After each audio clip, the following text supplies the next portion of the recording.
ঘরে কাঁঠালের দানা থাকলে আজই বানিয়ে ফেলুন কাঁঠালের দানা দিয়ে ইউনিক এই তড়কা রেসিপি। রুটি কিংবা পরোটার সাথে গরম গরম এই কাঁঠালের দানার তড়কা কিন্তু দারুণ জমে যাবে। নমস্কার বন্ধুরা, কলিনের রান্নাঘরে আপনাদের সবাইকে অনেক স্বাগত। আজ আমি বানাবো কাঁঠালের দানার তড়কা। এখানে আমি কিছুটা কাঁঠালের দানা নিয়ে নিয়েছি।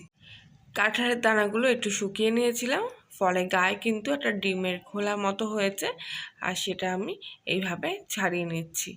সব কটা কাঁঠালের দানায় কিন্তু এইভাবে ছাড়িয়ে নেব।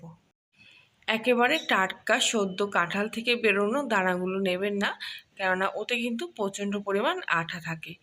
তাই দুদিন কিংবা একদিন একটু রোদে এইভাবে শুকিয়ে নিলে কিন্তু আঠাটা অনেকটা কমে আসে।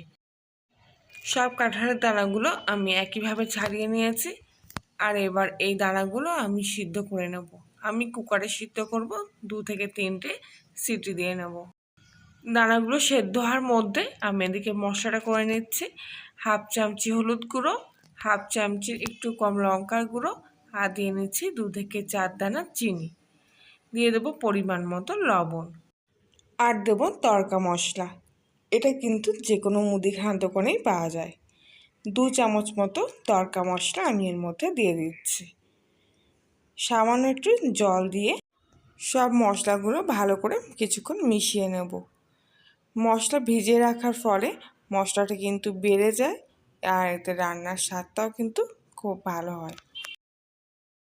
আর ততক্ষণে রান্নার বাদবাকি সরঞ্জামগুলো গুছিয়ে নিচ্ছি। এখানে একটা মাঝারি সাইজের পেঁয়াজ কুচিয়ে করে নিয়েছি, আর নিয়েছি 3টে লঙ্কা কুচি, 1 চিলতে মতো আদা কুচিয়ে নিয়েছি, আর 4 থেকে 5টা রসুন এখানে কুচি করে নিয়েছি।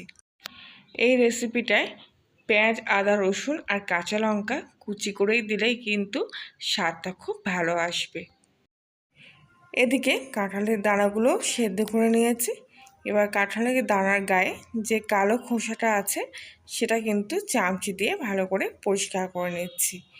একটা পাতলা খোসা চামচি দিয়ে হালকা করে এইভাবে ঘষা দিলে কিন্তু খোসাটা উঠে আসছে।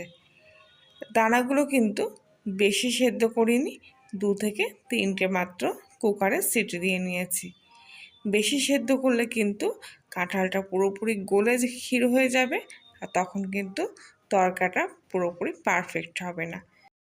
তার জন্যে কাঁঠালের দানাগুলো আমি 50% মতো সেদ্ধ করে নিয়েছি। সব দানার গায়ে থেকে খোসাগুলো পরিষ্কার করে নিয়েছি। এবার দানাগুলো হাত দিয়ে একটু ভেঙে ভেঙে মতো দেবো। এক্ষেত্রে দানাগুলো ভেঙে ভেঙে দিলে কিন্তু রান্নার স্বাদটা খুব ভালো আসবে। যদি হাত দিয়ে ভাঙতে খুবই প্রেশার লাগে কিংবা শক্ত বলে মনে হয়, তখন আপনারা এরকম একটা ভারী বাটির তলা দিয়েও কিন্তু এইভাবে পিষে দিতে পারেন। তাহলে কিন্তু খুব সহজেই দানাগুলো একটু ভাঙা ভাঙা মতো হয়ে আসবে। সব দানাগুলো আমি এইভাবে একটু ভেঙে ভেঙে নিয়েছি। এবার কড়াইতে 1 চামচি মতো তেল ভালো করে গরম করে নিলাম।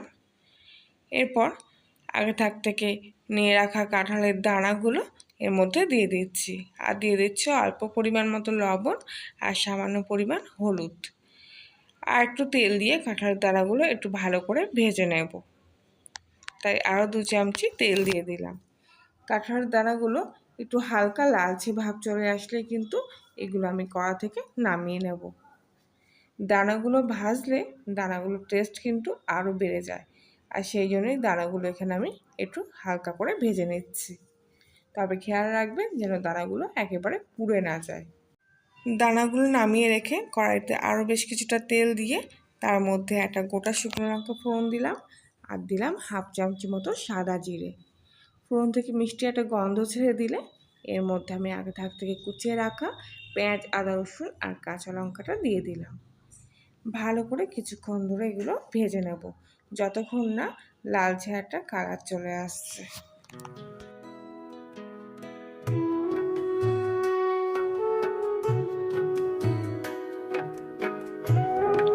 কিছুক্ষণ পর দেখুন একটা লালচে ভাব চলে এসছে, আর পেঁয়াজ রসুনটাও কিন্তু ভালোভাবে ভাজা হয়ে গেছে।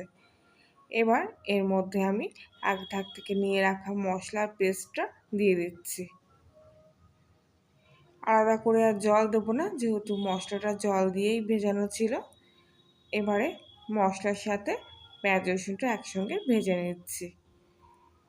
গ্যাসটা সিম টু মিডিয়ামে দিয়ে রাখবেন, তাহলে মশলাটা আর পুড়ে যাবে না। এইভাবে 1 থেকে 2 মিনিট মতো আমি ভালো করে কষিয়ে নেব।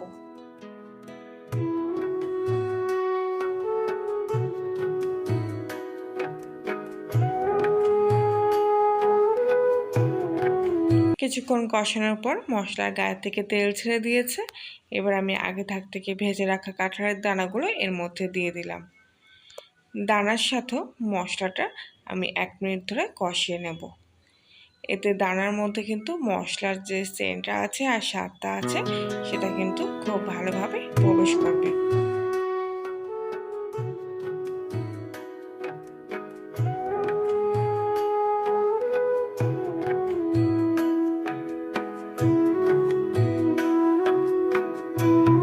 কিছুক্ষণ কষার পর হালকা তেল ছাড়তে শুরু করেছে। এবার এর মধ্যে আমি জল দিয়ে দিলাম।